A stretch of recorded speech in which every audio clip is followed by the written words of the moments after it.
আজ সকালবেলা লক্ষ্য করলাম আমাদের দুইটা চীনা হাঁস কুচে এসেছে। হ্যালো এভরিওয়ান, আসসালামু আলাইকুম। আমি আসাদ, মানিকগঞ্জ থেকে। দুইটা চীনা হাঁস একসঙ্গে কুচে আসছে, আলহামদুলিল্লাহ। এতে আমি বেশি খুশি, কেননা আমাদের দুই তিনটা করে চীনা হাঁস একসঙ্গে কুচে আসলে একসঙ্গে বসিয়ে দিলে দেখা যাবে এগুলো থেকে আমরা একসঙ্গেই অনেকগুলো করে বাচ্চা পাবো। আসলে বর্তমানে যে পরিমাণ আমাদের চীনা হাঁসের বাচ্চার চাহিদা, ওই 5-10 পিস বাচ্চা কিন্তু ফুটিয়ে কোনো লাভ হচ্ছে না। কোনো প্রকার চাহিদা আমরা পূরণ করতে পারছি না। দেখা যায় একজনই অর্ডার করে বসে 100, 200, 300 করে বাচ্চা। আর আপাতত বড় অর্ডারগুলো আমরা নেই না, কেননা আমরা একসঙ্গে এত বাচ্চা দিতে পারি না। যদি কেউ 3 থেকে 4 বারে 200 বাচ্চা নিতে চায়, সেক্ষেত্রেই কেবল আমরা সে অর্ডারগুলো নিয়ে থাকি।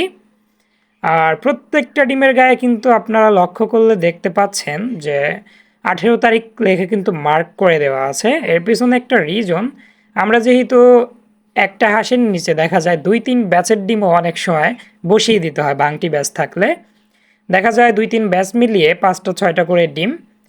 আর সেজন্য মূলত প্রত্যেকটা ডিমের গায়ে কিন্তু আমি মার্কিং করে দেই। আবার দেখা যায় কুচে বসানো জায়গাতে, যেখানে হাঁস ডিমে তা দিচ্ছে, অনেকগুলো ডিম দেখে অন্য নতুন হাঁসগুলো সেখানে গিয়ে ডিম পেড়ে দেয়। এটা একটা সমস্যা। এজন্য প্রত্যেকটা ডিমের গায়ে মার্ক করে দিলে আমি বুঝতে পারি যে এগুলো আমাদের উমে বসানো ডিম। আবার যেহেতু আমি 2-1 দিন পর পর ডিমগুলোকে চেক করি, তখন যদি দেখি নতুন কেউ ডিম পেড়ে রেখে দিয়েছে, সে ডিমটাকে যদি ব্রণ না আসে আমরা সরিয়ে দিতে পারি। এসব বিষয় মেনটেন করার সুবিধার্থে কিন্তু প্রত্যেকটা ডিমের গায়ে সময় লাগলেও মার্ক করে রাখি। এক একটি ঝুড়িতে আমি 20টি করে ডিম দিয়ে প্রথম ব্ল্যাক হাঁসটাকে ডিমের উপরে বসিয়ে দিলাম। দেখা যাচ্ছে ও এখানে কমফোর্ট ফিল করছে না, মানে ডিমে এখানে তা দেবে না। ও এই সাদা হাঁসটাকে উঠিয়ে ওইখানে ডিমে তা দেবে। পরবর্তীতে সাদা হাঁসটাকে এই ডিমগুলোর উপরে বসিয়ে দিলাম। আলহামদুলিল্লাহ, বসানোর সঙ্গে সঙ্গে ও ডিমগুলো দেখে মহা খুশি, ডিমগুলোকে অ্যাকসেপ্ট করে নিল। আর ফুললি ব্ল্যাক যে হাঁসটাকে আমরা বসিয়েছিলাম প্রথম অবস্থাতে, সে হাঁসটাকে যে জায়গাতে ও কমফোর্টেবল ফিল করছে সেখানেই আবারও কিন্তু আমি বসিয়ে দেবো সেই আরেকটা ঝুড়ি এনে। আর ওর নিচে যে ডিমগুলো আছে সে ডিমগুলো আগে সরিয়ে নেব আমি। ওর নিচে কিন্তু অনেকগুলো ডিম ছিল, মানে যে ডিমগুলো আজকে সকালবেলায় আমাদের হাঁসগুলো পারছে। আলহামদুলিল্লাহ, আমাদের প্যারেন্টসগুলো থেকে এখন অনেক ভালো প্রোডাকশন আমরা পাচ্ছি। আর এখানে পরবর্তীতে ঝুড়িটাকে বসিয়ে ওকে এখানে বসিয়ে দিলাম। এখানে বসানোর পর কিন্তু অ্যাকসেপ্ট করছে। এখন অনেকে কিন্তু চীনা হাঁসকে কুচে বসান, চীনা হাঁস কিন্তু ডিম অ্যাকসেপ্ট করতে চায় না, বা ডিম রেখে দেখা যায় অন্য জায়গায় গিয়ে বসে থাকে।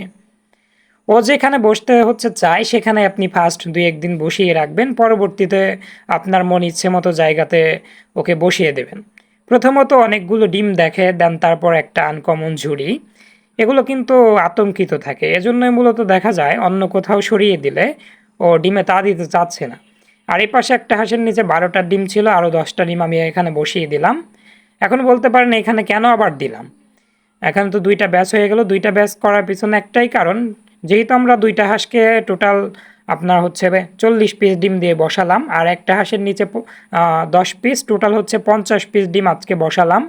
এখান থেকে 45 থেকে 46 পিস বাচ্চা আমরা আশাই করতে পারি, যেহেতু আমাদের হ্যাচিং অনেক অনেক ভালো আসে। এখন ইনকিউবেটর যখন বসাতাম 100 ডিম বসালে 30 থেকে 40টা, সর্বোচ্চ 50টা বাচ্চা পেতাম।